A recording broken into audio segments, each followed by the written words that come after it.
Assalamualaikum warahmatullahi wabarakatuh. Sahabat Gumilar Nurul Firdaus, kita cermati fenomena saat sekarang ini, bahwa fenomena seseorang yang digelari Eyang, Gus, Kiai, Ustadz yang sering muncul di YouTube, yang sering melakukan gerebek dukun santet, yang dianggap dermawan dan memiliki ilmu gaib yang sangat super sakti, ternyata menurut mantan murid dan mantan pasiennya hanyalah seorang dukun.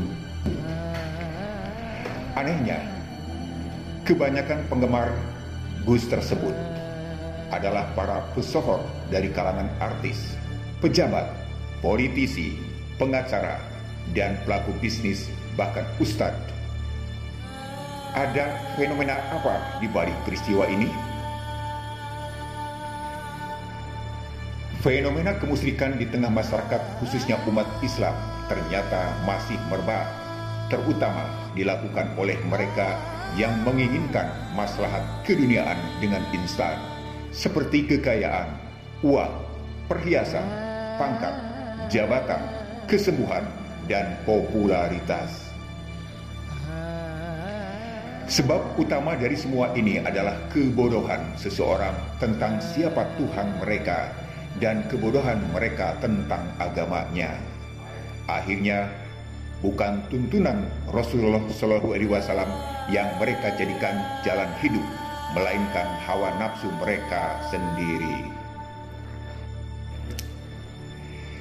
Disinilah setan lewat tangan-tangan dukun dan paranormal serta gus-gus palsu menjerumuskan mereka ke dalam kemusyrikan yang menghapuskan semua amal ibadah mereka telah lalu. Fenomena lain di balik peristiwa ini adalah lemahnya akal para pemuja mistis perdukunan, cinta dunia, dan lemahnya keimanan kepada yang gaib, penambah lengkap kesesatan seseorang sehingga terperangkap oleh kebohongan tukang sihir dan pemuja setan. Dalam Quran Surat Al-Naml ayat 65, katakanlah, tidak ada seorang pun di langit dan di bumi yang mengetahui perkara yang gaib kecuali Allah, dan mereka tidak mengetahui bila mereka akan dibangkitkan. Pola komunikasi echo effect, yaitu gemar mengekspos jika si dukun atau gus palsu, gus abal-abal, dapat menyembuhkan atau si paranormal ternyata benar, sementara diam seribu bahasa jika si dukun atau gus abal-abal ternyata bohong, atau si paranormal atau gus abal-abal ini menyesatkan menjadi fenomena lain.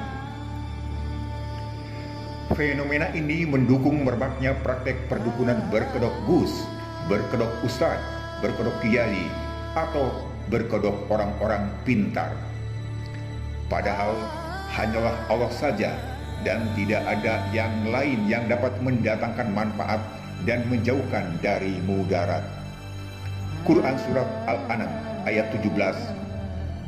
Dan jika Allah menimpakan suatu kemudaratan kepadamu, maka tidak ada yang menghilangkannya melainkan Dia sendiri, dan jika Dia mendatangkan kebaikan kepadamu, maka Dia Maha Kuasa atas tiap-tiap sesuatu.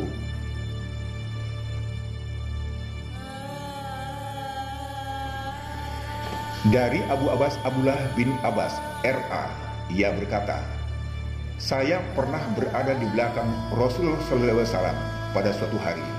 Beliau bersabda, wahai anak, saya hendak mengajarimu beberapa kalimat. Jagalah Allah, niscaya Allah akan menjagamu.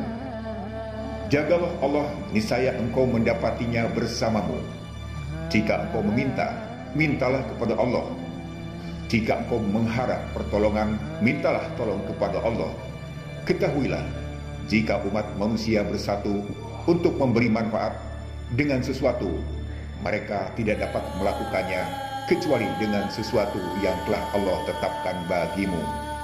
Dan jika mereka bersatu untuk mencelakakanmu dengan sesuatu, mereka tidak akan dapat melakukannya kecuali dengan sesuatu yang telah Allah tetapkan bagimu. Pena telah diangkat dan lembaran-lembaran telah kering. Sedangkan para nabi dan rasul sebagai makhluk yang paling dicintai Allah dibandingkan semua manusia tidak dapat mendatangkan manfaat dan mudarat bahkan untuk dirinya sendiri. Mana mungkin dukun dan paranormal dapat melakukannya. Kebodohan terhadap bahaya dan resiko mempercayai dukun dan paranormal yang berkedok ustadz, kiai, gus abal-abal, ajengan, eyang, dan lain-lain juga fenomena yang tampak di balik peristiwa di atas. Padahal ibadah mereka akan tertolak dan terhapus akibat keyakinan yang keliru itu. Hadis riwayat Muslim, barang siapa yang mendatangi tukang ramal, maka tidak akan diterima sholatnya selama 40 malam. Diriwayatkan dari Abu Hurairah RA, Nabi SAW bersabda, barang siapa mendatangi dukun atau tukang ramal, lalu dia membenarkan apa-apa yang dikatakan, sungguh dia telah kafir terhadap apa yang telah diturunkan kepada Muhammad SAW. Hadis riwayat Ahmad dan Abu Daud. Kebenaran yang ditampakkan seorang dukun dan paranormal hanya kebenaran semu yang menjebak kaum lemah akal. Juga kebaikan yang mereka perintahkan hanyalah jebakan agar orang-orang mempercayainya. Rasulullah telah membongkar kebohongan mereka dalam hadis berikut dari Aisyah RA. Ia berkata, beberapa orang bertanya kepada Rasulullah tentang dukun-dukun. Rasulullah bersabda kepada mereka, mereka tidak memiliki kebenaran sedikit pun. Lalu mereka berkata lagi, wahai Rasulullah, terkadang para dukun itu menyampaikan sesuatu dan benar terjadi. Rasulullah menjawab, kalimat yang mereka sampaikan itu datang dari Allah yang telah disambar oleh para jin. Lalu para jin itu membisikkan ke telinga wali-walinya atau para dukun sebagaimana berkoteknya ayam, dan mereka mencampurnya dengan 100 kedustaan. Hadis riwayat Bukhari dan Muslim. Semoga kita bisa terhindar dari segala tipu daya para dukun dan tukang sihir yang menyesatkan dan menjerumuskan umat kepada kesyirikan. Wallahu a'lam bishawab.